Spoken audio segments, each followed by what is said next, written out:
नमस्कार दर्शक वृन्दहरू, स्वागत छ नेपाली कथामा अकबर बिरबलको कथा भन्ने क्रममा आज पनि अकबर बिरबलको दुईवटा कथा लिएर आएको छु। आशा छ तपाईलाई मन पर्छ। पहिलो कथा, बिरबलले मनको कुरा बुझे। बिरबल राजा अकबरका विश्वासिला पात्र थिए। उनी मन्त्री भएको केही समयपछि हिन्दुस्तानको राजधानी आगराबाट फतेहपुर सिकरीमा सारियो।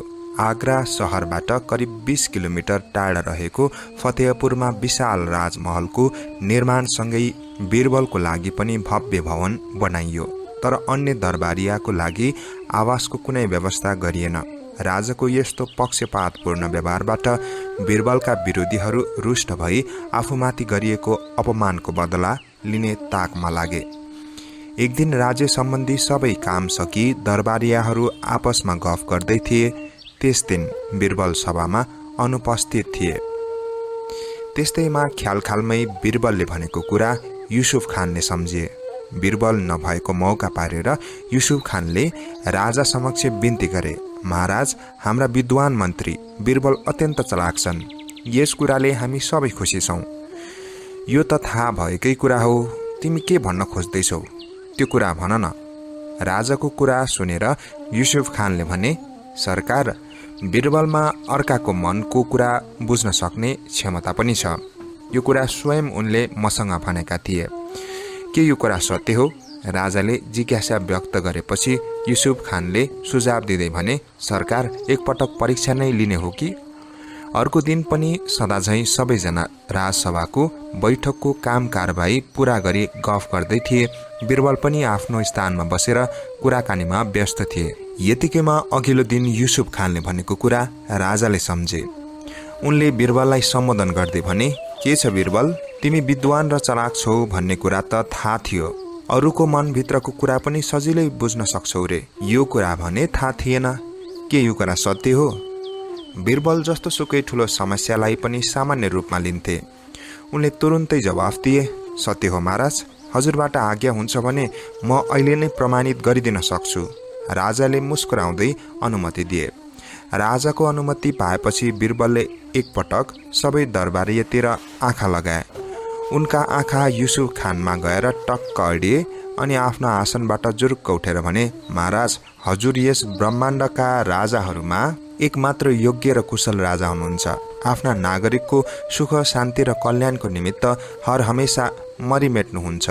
हामी सबै हजुर जस्तो महान राजा पाएर गौरवान्वित भएका छौँ। यति बेला हामी यस्ता आफ्ना राजाको सुख, सुस्वास्थ्य, समृद्धि र दीर्घायुको लागि भगवानसँग प्रार्थना गरिरहेका छौँ। एकपटक प्रश्नसूचक भावमा सबैतिर हेरेर बिरबलले फेरि भने, सबैको मनमा यही विचार खेलिरहेको छ होइन त? युसुफ खानतिर फर्केर व्यङ्ग्य गर्दै, सायद युसुफ खान पनि यतिखेर यही कुरा सोचिरहेका होलान्। महाराज, यदि मेरो कुरामा विश्वास नभए सोध्न सक्नुहुन्छ। यति भनेर बिरबल राजातर्फ फर्केर मुसुक्क हाँसे। राजाले सबै रहस्य बुझिसकेका थिए। उनले दरबारियालाई सम्बोधन गर्दै भने, मेरा प्यारा सहयोगीहरू हो, तपाईहरूको यति ठुलो शुभेच्छा र सद्भावना रहेछ, यो कुरा मैले बुझ्न सकेनछु। यदि जान अनजानमा मबाट केही गल्ती भएको भए क्षमा गर्नुहोला। राजाको यस्तो भनाइले युसुफ खान अत्यन्तै लज्जित भए।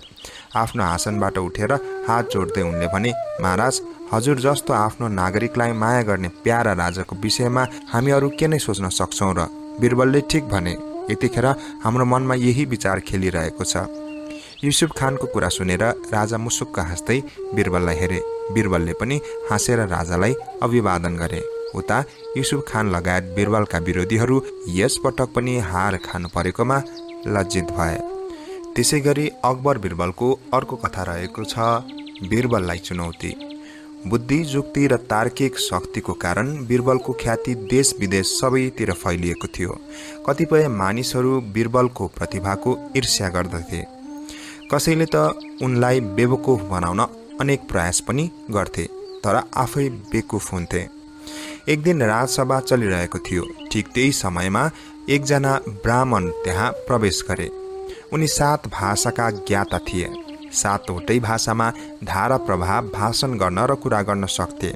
उनले बिरबलका विषयमा अनेक कुरा सुनेका थिए। त्यसैले उनी बिरबललाई चुनौती दिन र उनको परीक्षा लिन त्यहाँ उपस्थित भएका थिए। ब्राह्मणको चुनौतीलाई बिरबलले कसरी अस्वीकार गर्न सक्थे? त्यसैले उनले ब्राह्मणबाट लिइने जुनसुकै परीक्षामा पनि भाग लिन तयार भएको कुरा त्यहाँ व्यक्त गरे। बिरबल सजिलै तयार भएको देखेर ब्राह्मणले भने, हे बिरबल, मेरो मातृभाषा के हो? यो कुरा तिमीले पत्ता लगाउनु पर्नेछ। तिमी जस्तो विद्वान व्यक्तिको निमित्त यो काम पक्कै पनि गाह्रो हुने छैन। ब्राह्मणको मातृभाषा पत्ता लगाउनका लागि राजसभामा रहेका सबैले अनेक भाषामा प्रश्न गरे, तर जुन भाषामा प्रश्न गरे पनि ब्राह्मणले सबै भाषामा धारा प्रवाह उत्तर दिए। कुनै भाषामा पनि उनी अड्किएनन्। अझ अचम्मको कुरा त के भयो भने मातृभाषा र अन्य भाषाको बीचमा फरक छुट्याउन सक्ने कुनै कमजोरी उनको बोलाइमा पाइएन। कसैले पनि आफ्नो मातृभाषा छुट्याउन नसकेकोमा गर्व गर्दै उनले बिरबललाई 7 दिनको म्याद दिएर ब्राह्मण आफ्नो निवासतर्फ गए। बिरबलले तुरुन्तै एकजना कर्मचारीलाई ब्राह्मणको निवास पत्ता लगाउन खटाए। ब्राह्मण धर्मशालाको एउटा कोठामा बसेका रहेछन् भन्ने थाहा पाएर रातको समयमा बिरबल त्यहाँ गए। बिरबल ब्राह्मणको कोठामा जाँदा ब्राह्मण मस्त निन्द्रामा थिए। बिरबलले घाँसको एउटा पात हातमा लिएर नाकमा कुतकुताउन थाले। जति जति बिरबलले नाकमा पात कुसाउँथे, ब्राह्मण नाक मिच्दै खोटो फर्किन्थे र पात हटाउन खोज्थे। तर यति गर्दा पनि ब्राह्मणको निन्द्रा खुलेन। बिरबल पनि छिट्टै हरेस खाने खालका थिएनन्। उनी नाकभित्र पात हाली कुतकुताउँदै थिए। यसरी निदाएको समयमा कसैले कुतकुती लगाइदिएको ठानेर उनी रिसले चुर भए। ब्राह्मण जुरुक्क उठेर आफ्नो मातृभाषामा गाली गर्दै यताउता हेर्न लागे। त्यहाँ कसैलाई पनि नदेखेपछि ब्राह्मण फेरि सुते। ब्राह्मण सुतेपछि त्यही पलङ मुनि लुकेका बिरबल सरासर आफ्नो निवासतर्फ लागे। 7औं दिन बिहान ब्राह्मण राजदरबारमा उपस्थित भए। बिरबलतर्फ हेरेर उनले सोधे, मेरो मातृभाषा के हो कि अझै पनि थाहा भएन? बिरबलले नजानिदो किसिमले शान्तपूर्वक उत्तर दिए, मेरो विचारमा तपाईँको मातृभाषा गुजराती हुनुपर्छ। आफ्नो मातृभाषा कसैले पनि थाहा पाएकै छैन भन्ने विश्वास ब्राह्मणलाई थियो। तर अचानक ब्राह्मणले थाहा पाएकोमा ब्राह्मण आश्चर्यचकित भए। एकछिन बिरबललाई हेरेर टोलाए अनि आफ्नो हार स्वीकार गरी बिरबलको प्रशंसा गरे। त्यसपछि राजालाई अभिवादन गरी ब्राह्मण त्यहाँबाट प्रस्थान गरे। बिरबलले कसरी उनको मातृभाषा थाहा पाए भन्ने जिज्ञासा भएका राजाले ब्राह्मण गएपछि तुरुन्तै प्रश्न गरे, ब्राह्मणको मातृभाषा कसरी पत्ता लगाएका थियो? हामीलाई पनि भन न बिरबल। त्यो कुरा पत्ता लगाउने काम यति गाह्रो होइन महाराज।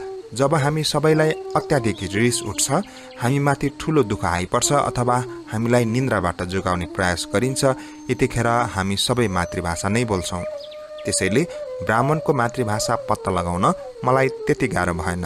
यति भन्दै सम्पूर्ण घटनाको विवरण बिरबलले सुनाए।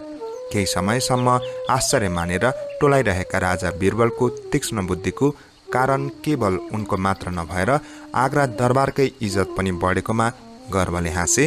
राजा हाँसेको देखेर अन्य दरबारीहरू पनि हाँसे। बिरबल भने जुङ्गा मुसार्दै आफ्नो स्थानमा बसिरहे।